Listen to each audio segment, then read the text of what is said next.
Grab your oov. I have a little standing sequence for you.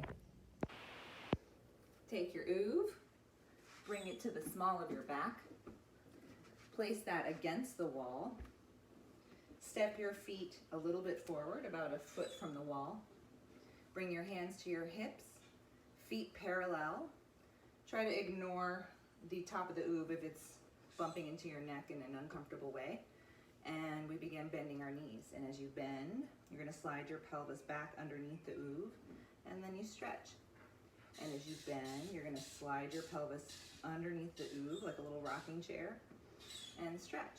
And you keep the ribs and the pelvis in a very neutral square position. And as you bend, you're just letting your femurs and your pelvis slide the ball in the socket, keeping your neutral spine. It's a very small, shallow bend in the knees. Do about 10 of these. With the oov in the lumbar spine and that against the wall, step your feet now underneath you instead of forward. Reach the arms just at shoulder height, like Frankenstein. Okay, I'm getting ready because I'm shifting because I know what's coming. So I want you to try to keep your stance the same and your trunk in neutral, and you're going to lift one leg and you're going to try to hold for 30 seconds, which is a long time. Maybe 5 to 10 seconds feels manageable, but up to 30 seconds with this exercise, you start to see your patterns creep in as you fatigue in your postural muscles.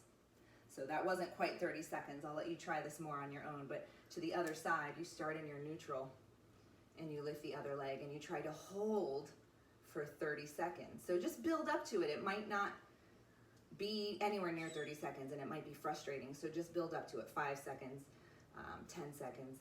And maybe you even start with just your heel lifting, just that little shift, right? Maybe that's just the beginning, just that little shift before you lift. And the more shift you have, the more your body is compensating. So you're going to try to maintain as much stability as you can as you lift up. And I'm telling you, this one, as easy as it looks, it is not. We're going to put our feet on the oov on here, on the apex. So my hands are representing where my feet will go. Okay, so I'm going to turn it sideways so you can see where we're headed. You want your feet parallel right around the apex, and I recommend holding onto a piece of furniture. So I'm currently holding onto this piece of furniture right now.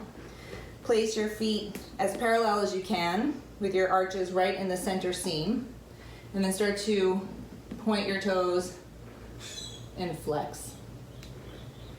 And do a few of these holding on. Make sure you stack your pelvis, your shoulders, and your head looking at the horizon. And then now try it without hands. See how your whole body has to counterbalance and shift. Rocking the talus bone. Okay, next we're going to put our foot on the oov this way. So I'm going to show you how I'd like you to stand on it. I want your second toe and the middle of your heel in the groove. You're going to put the arch on the apex. So I have the arch on the apex, right? And I have the second toe and the heel in the groove, okay? Okay, I'm going to take my foot and go ahead and stand on it the way I previously described. Okay, I have my heel and my toe in the center. And I'm just going to balance. So I want to make sure I stack my knee, hip, shoulder, and ear, and just balance. And go ahead and hold on and see if you can swing your leg, the free leg. See if you can just swing it. And then return to your balance and see if you can swing the leg as if you're walking. So just an exercise in balancing on the oov. Finally, the last of the sequence, we're going to do some squats on the oov. I want your feet on either side of the groove of the oov, right at the apex. So I'm going to hold on because this is a little wobbly to get on. So I might step my foot a little more on the center and then bring my other foot next to it and then let them scooch into a position.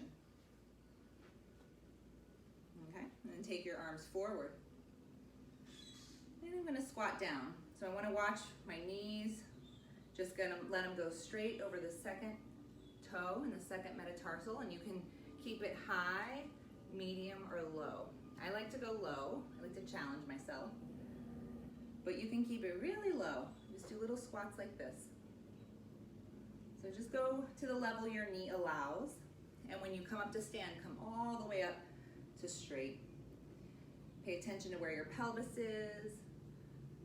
Pay attention to just hovering over the arches of the feet. Just do about 6 to 8 squats. You want to hold on, scooch one foot to the center, step off. This is Sheila from Body Center St. Pete, and I hope you enjoyed your standing sequence on the Oov.